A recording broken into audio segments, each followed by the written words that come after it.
říkáte, že máte ještě hlad. Nevím, co přesně bylo v těchto miskách, ale vím, že jste něco určitě jedli. Tak, co bylo dneska ve škole? Přestaň mě furt šikanovat! Děti.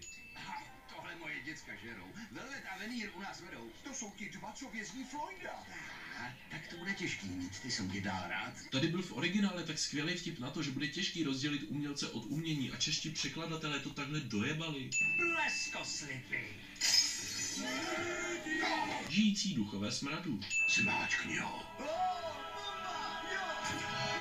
Oni zmáčkli to zabití času tím, že se zabavíme trochu jiným stylem z animace, aby mohl tenhle film dosáhnout požadovaný délky tlačítko, chápu. Navíc připomenutí mi, že existuje film Žlutá ponorka a že bych mnohem radši sledoval to než tohle, dokonce i ta hudba byla lepší.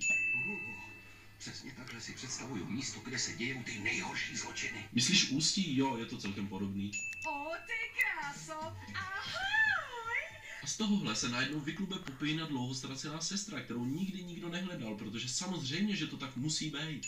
Tak jo, golfoví trolíci, světlo pro naše nový přátelé! Tohle je otřesný minigolfový hřiště. To jako pohráči chcete, aby svůj míček trefili do tohle hotdogu, který vypadá jako střeva v téhle druhé jamce. A i kdyby se ti to náhodou nějak povedlo, tak je tady sakra nulový místo na to, aby se strefil poblíž téhle jamky. A 17 vypadá až sakra jednoduše a má tady dokonce i tenhle naprosto náhodný maják, který nemá ani nic společného s tím levelem. Nedáváš přece majáky ani mlýny na jamky, dokud nemusíš tím majákem nebo mlýnem s míčkem proletět. Tohle je sakra otřesný minigolf. Navíc tenhle dinosaurus vypadá spíš víc, jako kdyby byl při něčem přichycený, než by měl být komukoliv nebezpečný.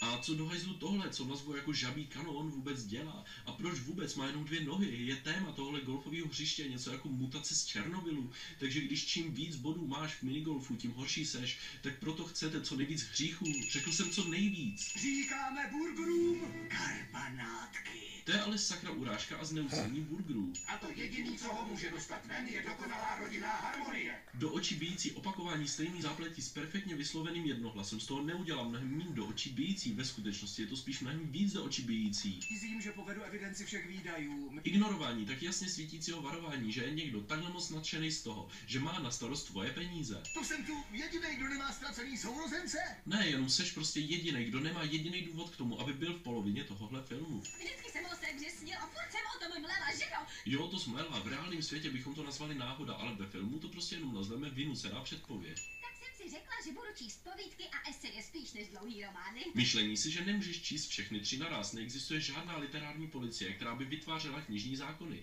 Kdyby existovala, tak by všichni byli nuceni číst sérii Zeměmoří místo toho, aby jim bylo dovoleno číst Harryho Pottera. A tedy extra hřích pro každého z vás, kdo je ještě nečetl, protože Ursula K. Le Guin